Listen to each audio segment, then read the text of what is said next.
Welcome to Matuto Dapat YouTube channel, where math and Bible lessons were discussed. Don't forget to subscribe, like, write the comments, and share. And don't forget to push the bell button for notification. Alright, our next topic in linear algebra is vector operations. Okay, so we have addition of vectors.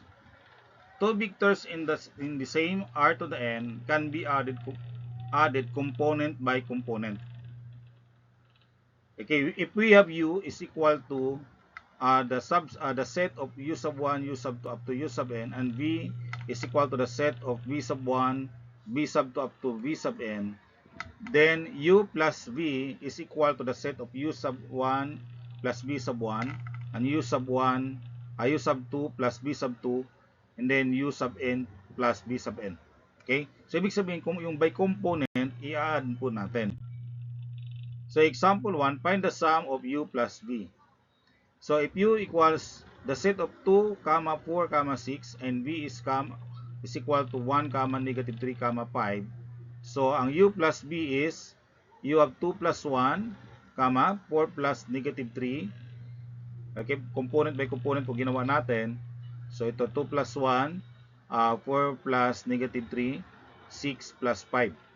Okay, so therefore, u plus v is equal to 2 plus 1 ay 3, 4 plus negative 3 ay 1, 6 plus 5 ay 11. So, this is our answer. Now, this is the u plus v. Subtraction of vectors. Of course, vectors can be subtracted also. Vector subtraction in the same r to the n can also perform through component by component. Okay? So, if you have u is equal to the set of u sub 1, u sub 2 to u sub n, and v is equal to b sub 1, b sub 2 to b sub n. Okay? So, if we have u minus v, then u sub 1 minus b sub 1, u sub 2 minus b sub 2, then u sub n minus b sub n. So, example 2, subtract the vector u minus v. So, if you have u, the set of 2, 4, 6, and v is the set of 1, negative 3, 5. So, u minus v, so that is 2 minus 1, 4 minus negative 3, and 6 minus 5. Okay? So, therefore, u plus v, u minus v is equal to 2 minus 1 is 1, 4 minus negative 3 ay 7, 6 minus 5 ay 1. Okay, so ganun po, no? Just ordinary addition and subtraction. We have number 3, the scalar multiplication of vectors. A scalar is a real number if C is element of R, and V, we have the set of V sub 1, V sub 2, the vector V, no? Up to V sub n. Then C times V is equal to C times V sub 1, C times V sub 2 up to C times V sub n. So, lahat ng element naka-multiply doon sa scalar number. So, we have in example 3, let V equals the set of 3, negative 2, 4, 8, and then find for V. Okay? So, then for V is equal to 4 times the set of 3, negative 2, 4, 8. So, that will become 4V is equal to 12. 4 times 12, 4 times negative 2 ay negative 8. 4 times 4 ay 16. 4 times 8 ay 32. So, this is our answer. Okay? That's our answer. That is, the 4V is equal to the set of 12 minus negative 8, 16, okay, 32. Okay, so, lahat na.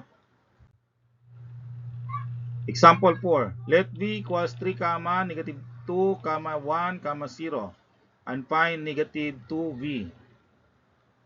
So, negative 2V is equal to negative 2 times the set of 3, negative 2, 1, 0. And therefore, our final answer, negative 2V is equal to negative 6. Okay, positive 4, positive 4, negative 2, and 0. Okay.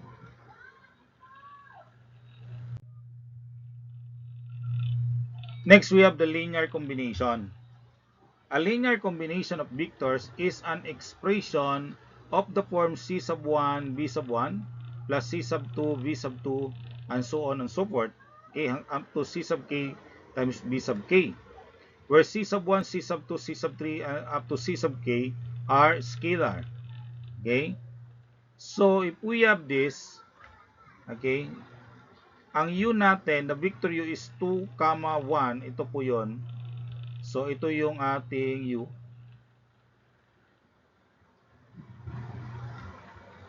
So ito yung u natin. Samantala, ito naman ang ating v. Okay? Ito yung ating w. Okay? So w is equal to a times u, the vector u plus b times the vector v, where a and b are the scalar now. So the element niya, so we have, ang u natin ay 2, 1, ang vector v is negative 1, 2. So therefore to find the w, so you have 1 times u. Okay, ang u natin ay 2.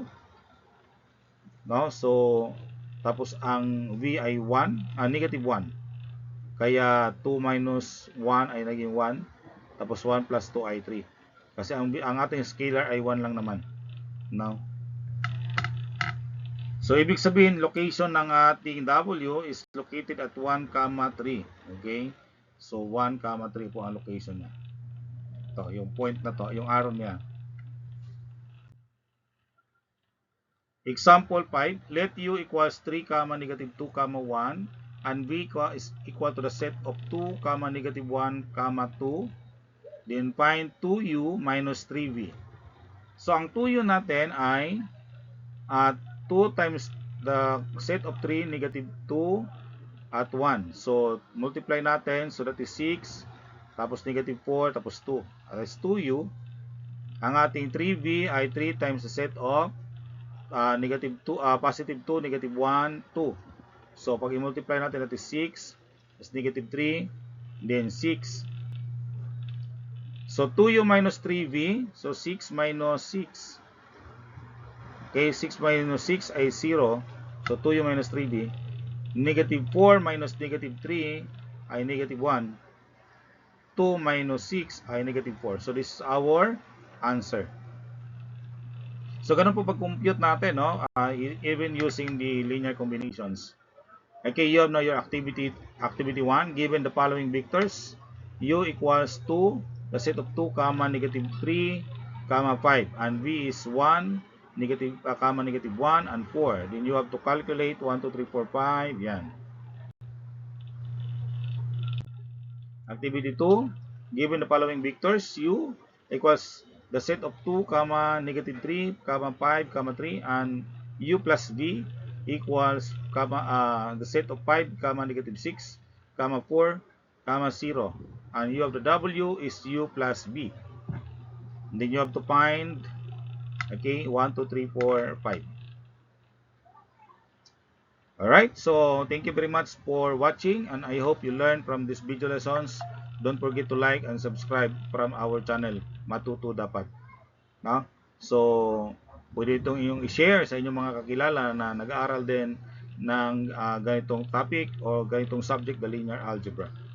Maraming salamat and God bless you.